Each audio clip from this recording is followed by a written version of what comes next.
Dave Thomas is one of the, I think I said this before, but he's one of the original signers of the Agile Manifesto, and he's one of the co-authors of the Pragmatic Programmer. So if you've not read that book, I highly recommend it. It is, essentially like the Bible of programming. So very great wisdom, a lot of just good, solid advice and tips and suggestions. But also, Dave obviously started as a programmer, but he has also become a publisher and has written or co-written many other books as well. And that includes Programming Elixir, Programming Ruby, the Pragmatic Starter Kit, and the Agile Web Development with Rails. So he's really put in a lot of time and energy into creating really great content and just sharing his love and his passion and his expertise in programming. But Well, that's very kind of you. Think it's a, I'm kind of blushing now with that. Thank you. well, you're welcome. But thank you for your contributions. So, Dave, this whole month we've been doing this event on quality and code, and I can't really think of any engineer who would want to create bad code or write anything that becomes a code smell or anything like that. But you advocate for making quality a requirements issue right from the start. So how can development teams instill a culture of quality and get everyone on the team to prioritize it throughout the project lifecycle? Do you have any advice on that? I do, but I'm very disappointed you didn't ask me the question. Oh, that's true. Okay. I figured we'd kind of get through that, but let's Well, do. no, because my answer to the question probably is going to inform the rest of your questions. So Okay, well, great. So then, Dave, what does it mean to you to be a quality programmer? there's no such thing. Oh, okay. Okay. So well, let's that's not necessarily true, but let me tell you what I think quality is, and then we can work on quality programmer. Love it. All right. So a lot of people would like to have quality as some kind of metric, some kind of intrinsic attribute of a chunk of code. And I think I thought that too. Certainly for the first edition of the Pragmatic Programmer, that's where my head was. I am increasingly thinking that quality, like almost everything else in life, is contextual. And that the context which defines, quote, quality is the end user. And I would say that quality code is code that delights its end user now and in the future. And that is the only definition of quality code. Okay. So if I wanted to be a kind of devil's advocate here, the most perfect program, according to the most traditional quality metrics, is function Dave, open brace, close brace. I'm done. All right, that's going to pass every single metric you ask, and yet it's not going to do anything. So to me, that's not a quality piece of code. I think instead, all of the things that people have talked about are important because they all help you create code that will delight the customer either immediately with like fast load times or in the future because the code is easier to change. And making the code easier to change is how you keep delighting the customer going forward. Love that. I think that's excellent. Okay. So then going back to that, so then how can we instill this into our teams? What are some suggestions that you have for building this kind of mindset into our teams? So traditionally, we are still living with the legacy of 50, 60 years of a particular mindset in software development, which was that there is such a thing as a requirement, that we can understand what the customer wants, and then from that, we can deliver what the customer wants. That has never, ever been the case. and it's certainly not the case now. So to some extent, the values in the Manifesto for Agile Software Development try to encapsulate the idea that we don't know the requirements, and that instead all we're doing is we are iterating with our customer towards some kind of better understanding. But even agility has been corrupted over the last 20 years into being just another wrapper around, let's find out what the requirements are and then implement it. Okay. So if you want to try to get a team to produce what I would call quality software, then the very first requirement is that they are communicating with the customer, that they are interacting and they are constantly asking questions. What about this? What about that? Customer is free to give them feedback at any time. And we are doing probably into a staging environment, but we are doing live development into that staging environment. So anytime the customer is bored, they can go get a cup of coffee, sit down, log in, and play with whatever we're working on. We will not sit there and measure our progress in story points or requirements satisfied. But a team that worries about quality will measure their performance in terms of value delivered. Okay. Have you found anything, when we talk about having maybe like a demo with our customers, have you found anything to be particularly helpful in getting feedback that truly drives toward what the customer is wanting? Yeah, I think the idea is to get out of the idea of demo. I Mm. think the idea is that our software is continuously available to our customer. Now, they would be stupid if they just chose to put that live. But as a customer who has asked for this software to be produced for them, they should be able to run it any time of the day and night, the current version of it. And if it has bugs, then it has bugs. So I don't think you want to think about it as a demo. I think what you want to do is think about it as communication. What we're doing is we're opening the curtain and we're showing them how the sausage is made. How's that for a mixed metaphor? But the idea really is bring them into the process and then bring the developers in from the other side into the customer's process. Because I don't know about you, but one of my constant experiences is that you're talking to a customer, or no, sorry, you've been working with a customer, and then you deliver software to them, and they go, "Oh, yeah, okay, that's probably what I asked for, but that's not really what I want." Right. Or I've seen what you've done, and that's inspired me to think about different ways of thinking about the problem, and I want to go down this path, right? That kind of iteration is really expensive if you wait until you deliver the software.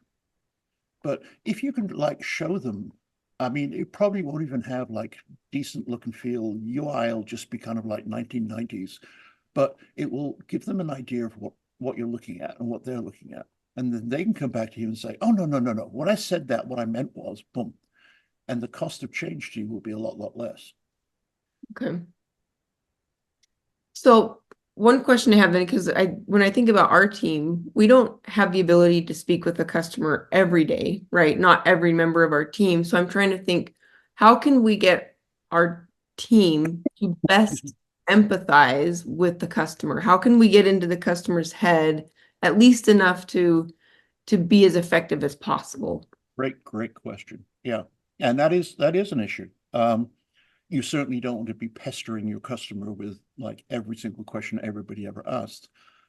I think part of it is that you need to explain to the customer that the quality of what they're going to receive depends to some extent on their interaction, right? The more that they have time to explain and to brainstorm and to criticize, the better the deliverable will be suited to what they want.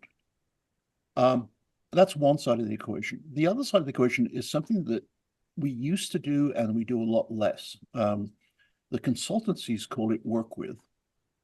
And the idea is that when you're first starting to work with a client, or you're starting to interact with the client, it's really important to know what they actually do. And what they actually do is typically not what their managers say they do, right? The managers have one particular view of how the company works. Sorry. But if you drop down into the actual people on the coal face, then they have a very different view of what's happening. So one of the things I love to do, if I can, is when I'm talking to a customer, I say, hey, can I come and work for you for a week? Mm. And actually spend some time doing that. And not working as a supervisory thing, but actually doing whatever the work was. And by doing that, you get an insight into how the process works.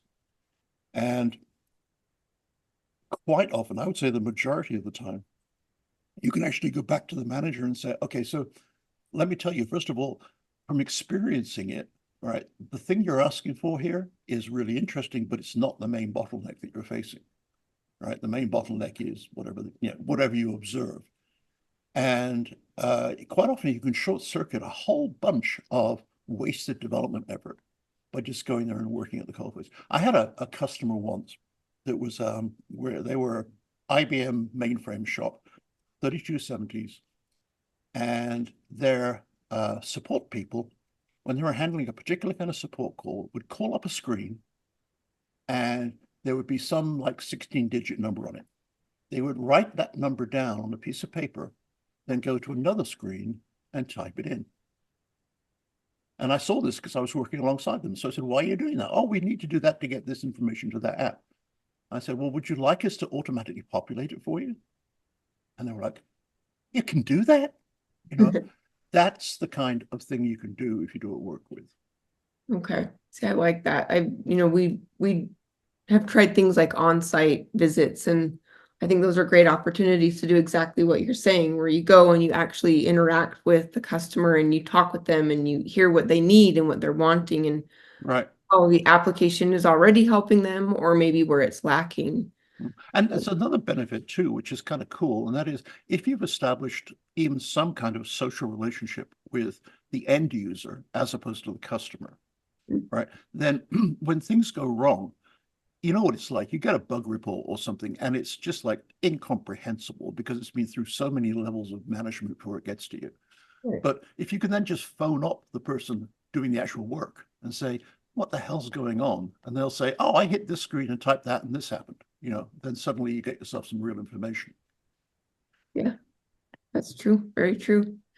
So, okay, well, you mentioned bugs. So I'm curious because in your books, you talk about how code should be bug-free or it should be well crafted, but what specific practices or patterns would you recommend for writing bug-free and maintainable? Oh, okay. Now here I'm going to take issue with you because I don't think maybe I'm wrong, and I'm old and feeble and senile, but I don't think we ever say bug-free. In fact, I think we say the opposite. I think we actually say no piece of software has ever been written that doesn't have bugs in it.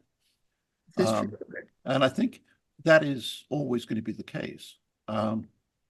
So all the techniques that people talked about today and all the other techniques that people talk about are good starting places if you want to write software which has fewer bugs than otherwise it would have.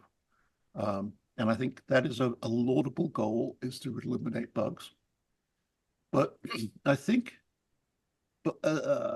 bug rate is actually part of the quality question. Okay. But not in the way you think.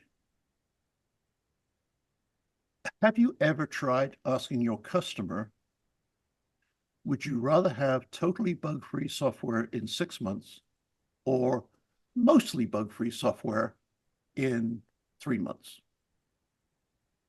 I don't think we've ever asked that, no. No. But here's the thing, from the customer's point of view, I mean, they're used to the fact that software crashes all the time, right? And it's not just like, one-off software, Microsoft Word, or whatever it might be. All of these bits of software have bugs in them, and that's usual. But if I'm a customer and you can give me software that works 90% of the time, then I can start generating revenue with that software. I'll have that now, please.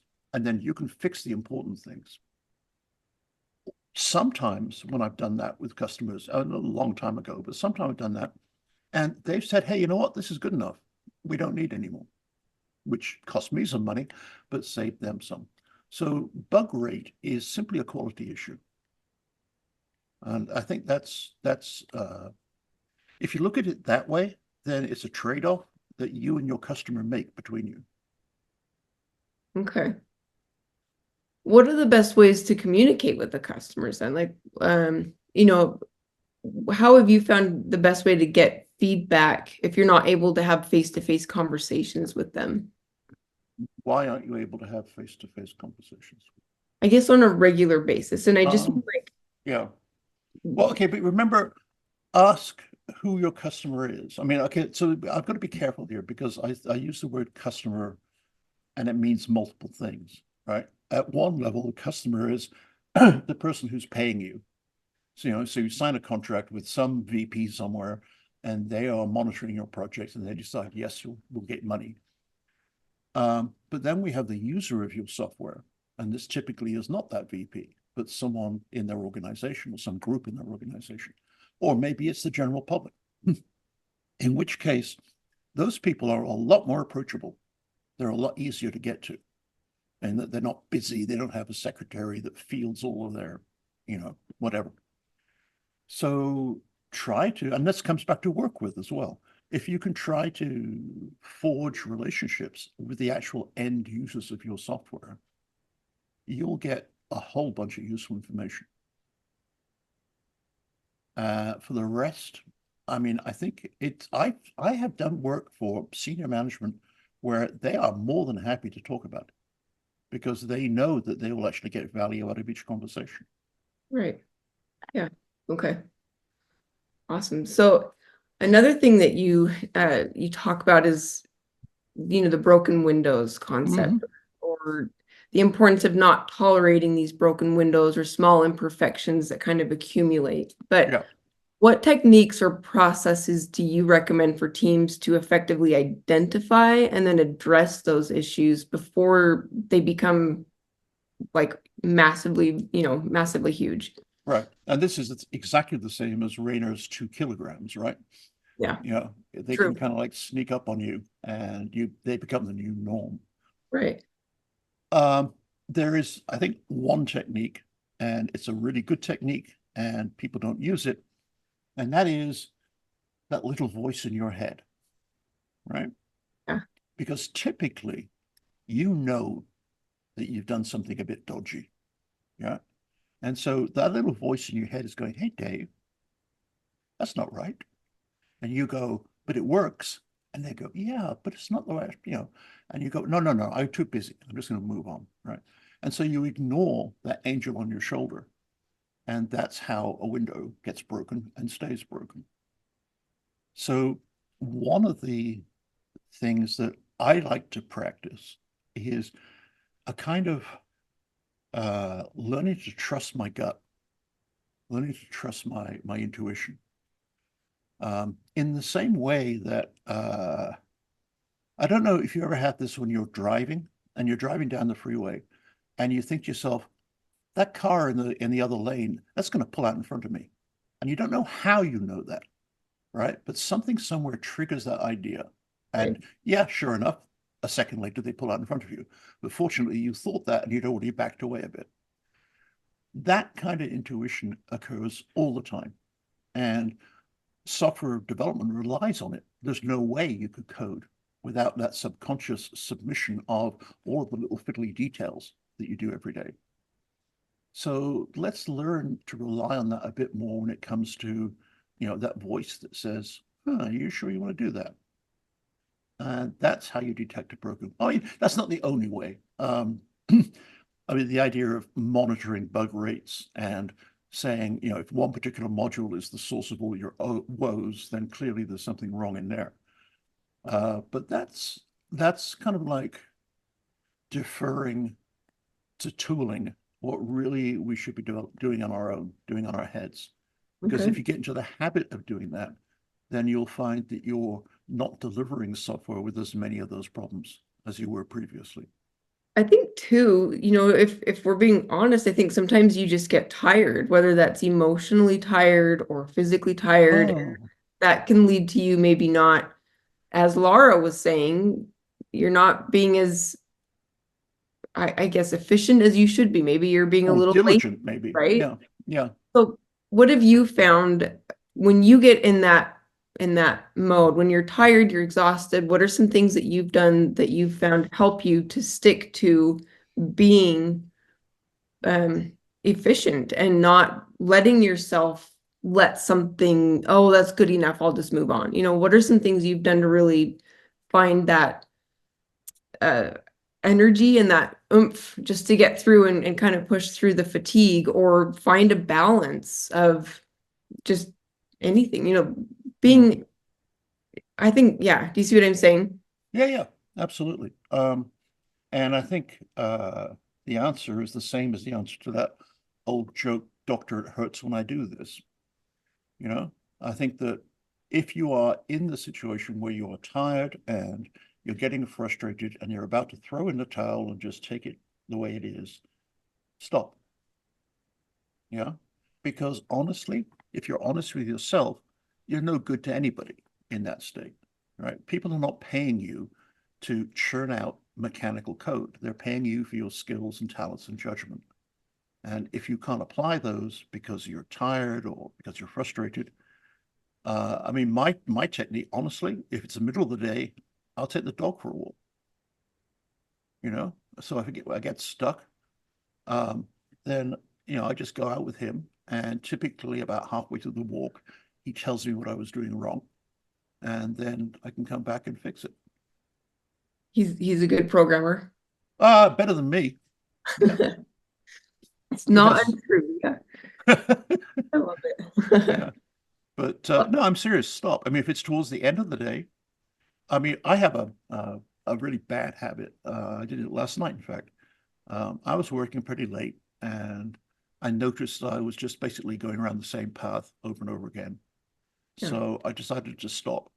Um, but to kind of cool off in the same way that kind of like, athletes, apparently, I don't want athletes have to like cool down after they've used their muscles. I just spend some time twiddling my Vim configuration, because that's always a source of a good half hour's worth of just messing around. Yeah. And, that kind of resets me. Okay. So just have those things that freshen up your mind, step away from it. Yeah. I mean, you cannot force it, you know. It's like, because what we do, I mean, this is not a popular thing to say because people want programming to be mechanical. It's not, right? It is uh, Fred Brooks in Mythical Man Month said that programmers are like poets because they create from nothing. And we do create from nothing. We are a creative industry, and we are constantly inventing brand new ways of doing sometimes just the same old thing. But it's you cannot force creativity. You cannot force uh, inspiration. You cannot force intuition. In fact, there's uh, a whole bit of research that shows that the way to achieve intuition is actually to step away, which is why we get some of our best ideas in the shower, for example. Right. Yeah. You know, um, and so stepping away and letting your subconscious work a problem. Okay, another question for you. You've been working on a bug all day and you cannot find out what's happening, right? Okay. You just literally, I mean, it's just like a whole day's worth of thing. At the end of the day, you stop working, but you cannot even stop thinking about it. And so you're miserable to be with. You go to bed, go to sleep after tossing and turning for a few hours, and in the morning you wake up knowing what the bug is. Ever happened to you? It has. Yeah. All right. Your subconscious is actually a better programmer than you are, but you don't give it the opportunity. Or, no, I'm not saying you don't give it the opportunity. We typically, as developers, try and push it, try and force it. True. Okay. That's very true. So I'm going to ask you one more question, then I'm going to open it up for some Q&A, but you're someone that you are busy with a lot of different, you write, you code. How do you keep learning? Like, what are things that you have found that keep you engaged and always learning, curious? But have you found, I don't know, just certain practices or habits or even certain resources that you feel like have helped you to stay curious and interested and driven to keep putting in the time and the energy that it takes to do that learning? I don't find it to be an effort. I find the effort being not doing that and actually getting on with real work. I have a rule of three, and that is I will let the headlines wash over me, but if I see the same thing 3 times in, say, a week or 2 weeks, then I think, oh, I should go and look into that. And I go dig in and work out whether or not it's interesting.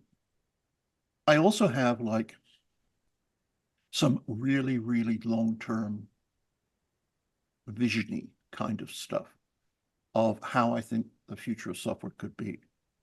And so I am constantly looking for things that will reinforce my bias that way. So I am loving looking at immutable databases. I'm loving looking at some of the distributed functional stuff that people are doing. And whenever that kind of stuff comes through, I just devour it because, it feeds into my belief that that's the future. Okay. So do you subscribe to a bunch of newsletters and kind of watch those as they come through, and then that's where you would see those different topics, or? Not really. Well, that's not quite true. I follow people I respect on various media, and I look for what they're talking about. But I also, um, a lot of the time, I will find that I'm chasing down one thing, and you know how it is when you're following links, and then suddenly something catches your eye. Yeah. In the old days, I used to try to be disciplined. And now when something catches my eye, I say to myself, that's my subconscious telling me I should have a look at that. Okay. And so I go down. I mean, you can only afford to do that. You got to time box it somehow. But the number of things I've come across just because I came across a phrase or a word that sounded interesting. And then from there, I could get into it. Okay. I like that though. So kind of structured going down the rabbit hole, time box. Yeah. Awesome. Okay. Well, I'd love to have anybody from our attendees, anybody from Limbo. If you'd like to ask Dave a question, just raise your hand and we can get you through. So Jeff, why don't you unmute yourself there? Yep. I've got a question. So, by the way, really loved your talk. It was Okay. awesome. It was awesome to hear you talking about talking with the customer directly and stuff like that. Very, very aligned to things like the lean startup methodology and stuff like that. Just talk to your customers and ask them what their problems actually are and help them solve their problems, essentially. Right. But I had a specific question around quality, actually. So, like you said, all software has bugs. But how do you know if you have too many? How do you know if you have a quality problem? To some extent, well, okay, there's a flip answer to that, which is that's what customers are for. But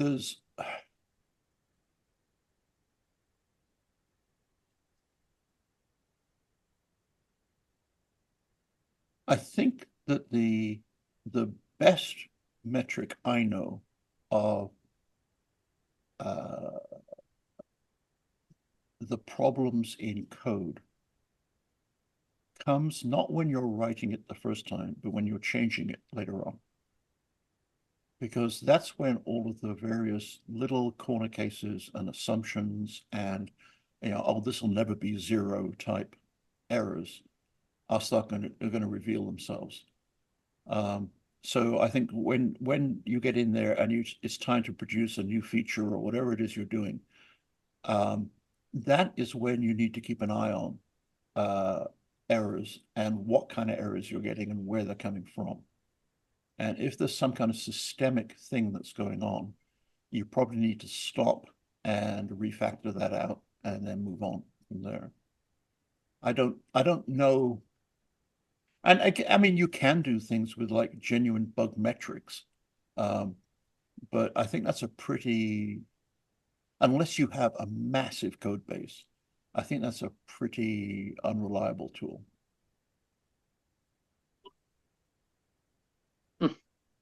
Okay. So if you did decide you had a quality problem, what would you do to start to turn that ship around? Well, I think there's whenever you have a bug, whenever you have a failing test, okay, there's actually multiple levels of feedback you can get from that. The first one is, oh, I have an error.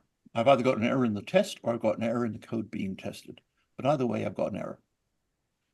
And I need to fix that somehow. So that's what 90% of all the discussion I ever see about testing is, right? It's, oh, I'll find a bug, I'll fix it.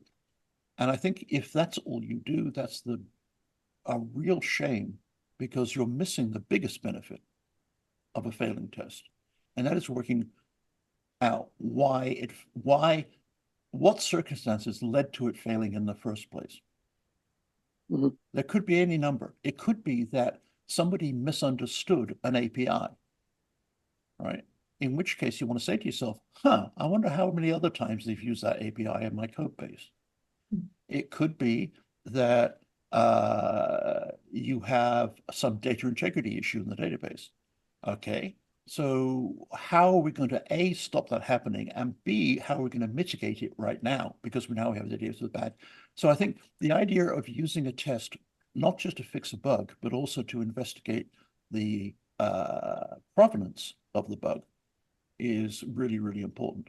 And that's typically the kind of triage that I like to do on a failing test, is to find out not just what failed, but why it failed.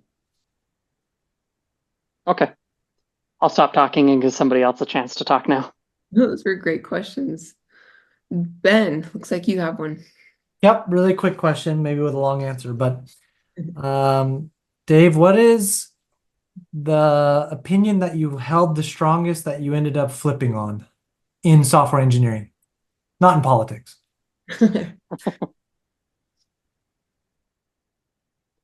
Ooh, there are so many. I guess I'm going to give you two, if that's okay. The first one is, for the longest time, I thought object orientation was the way to go, because I felt that I bought the hype that it allowed you to model the world and therefore produce more accurate code. And that was clearly incorrect. So OO is the first one. The second one is probably unit testing. In that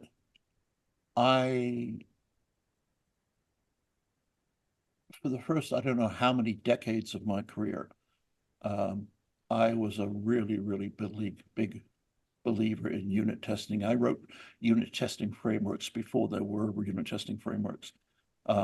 And I was really, pleased with myself about that. Mm-hmm. I have come to realize that the religion of unit testing, which we have nowadays, is a evil, in that it makes code way, way harder to change, and perversely it makes it harder to test as well. So I have, in the last maybe 5 years or so, changed my mind totally about unit testing. I still think tests are important, but I think the majority of them should be deleted once you've run them. That's fascinating. I would love to hear a whole talk about that. I would love to be able to think enough to give a whole talk about that. Great answer. Thank you. That is a good answer. Anyone else? I have to say that I actually had to look up the word shibboleth, but I think that describes the way I see a lot of these things. Michael, I saw your microphone come Yeah. off. Did you have a question? Yeah, it's kind of similar to what Ben asked, but I was wondering if you had something different for the answer. This is a question we love to ask in almost all of our interviews. And I was just really curious, being the pragmatic programmer and everything, what do you feel like is your most controversial engineering opinion? Ooh. Might have been what you shared with Ben, or I was curious if you had something different. Controversial? Yeah, something that everybody believes, but you feel differently on. Oh, there's so many. Yeah, I think the majority of developers still, despite what they may say, have a unnatural belief in the presence of requirements. And that if they could only just understand the requirement, then the rest is easy. And they failed to understand that requirements are an emergent property of the doing and not some prerequisite of the doing. I am and I know I'm talking to a group of Angular developers. I am vehemently against frameworks in general. I don't know how much time, billions and billions of dollars have been wasted over the last 10 years, and not just JavaScript, but all the languages. I mean, look at Rails. I mean, a Rails app that was written 10 years ago no longer runs because Rails 7 is different to Rails 4 or whatever. All right. I think that as developers, we've become too reliant. We've become more like Lego builders, that we're plugging things together than programmers. And I think that's a thing that I want to warn against. I don't know. that's a great one. I like it. I mean, if you have an opinion, I'm sure I could disagree with it. That Lego framework one is super interesting. Just like how that package, I can't remember when it was, but a year or so ago, a very popular package was pulled off NPM that broke frameworks around the world, Angular, React, and more. And it was a one line of code package, essentially, that everybody just collectively decided to use. Yeah, I mean, if you look at, I mean, I don't know what Angular's like, but if you look at a typical framework-driven application, all right, you start off with a blank directory and you say npx new or whatever you say, right?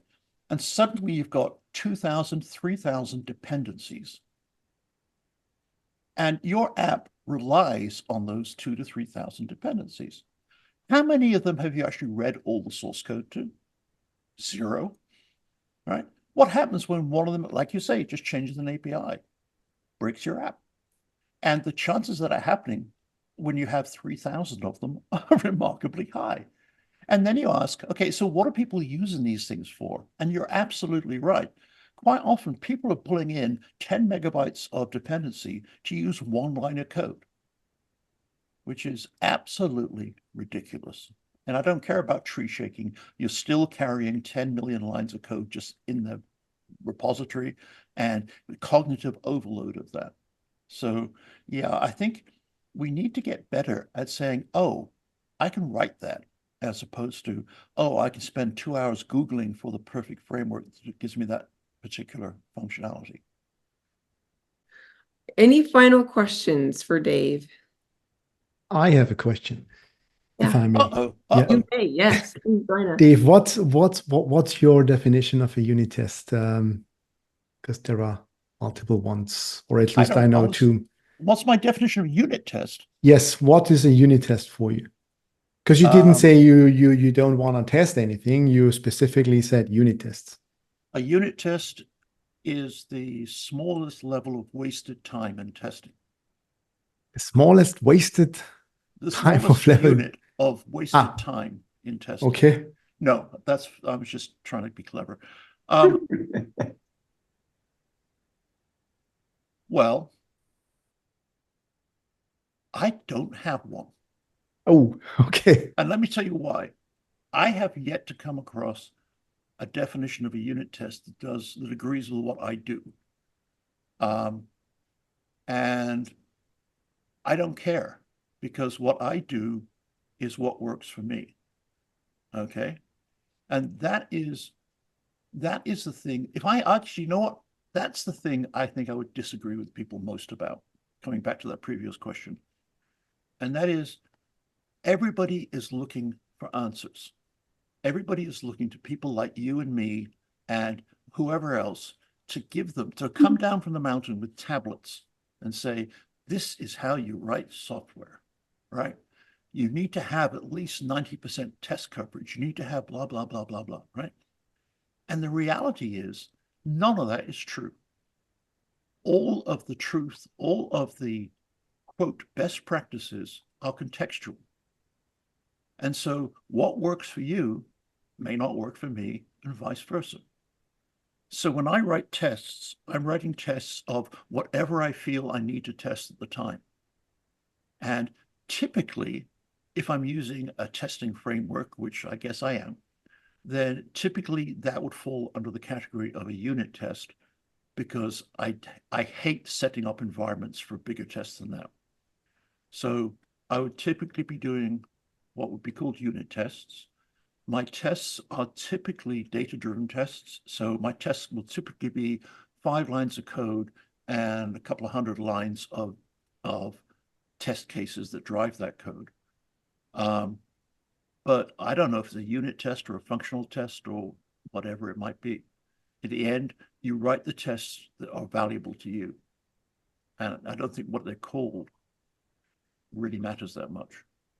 Although Dietrich is a nice name. Dietrich. I like Dietrich.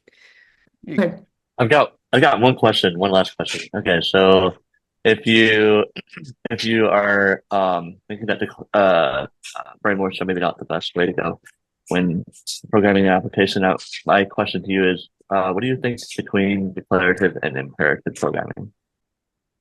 I don't think it's versus. I think is the thing there. I think that so I'll give you an example. I taught a college course on interesting different languages. And one of the languages I taught was Prolog, which is a logic programming language where you don't write imperative code at all. You basically just write assertions, and it tries to find a way to make those assertions true. Incredibly powerful, and not a little bit confusing. And one of the exercises I gave them was to write code that would solve the thing about the farmer that has a goat and a chicken and a fox and it wants to get them across the river. So write code that solves that. And about 50% of the people wrote beautiful code and it ran and it told them the answer. 50% wrote code that basically ran and ran and ran and never stopped. And it turned out that their code was correct in that it would eventually have produced the right answer, but without the kind of guidance that you wanted to give it in terms of which was important things to solve first, it would run forever. And I think the same is true of this declarative versus imperative. I think in general, if something could be done declaratively, and if the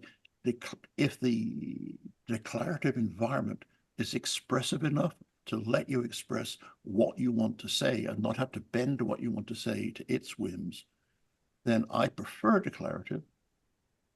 But unless a declarative language has been created that is akin to the computer on the enterprise, then you need to have some imperative component as well.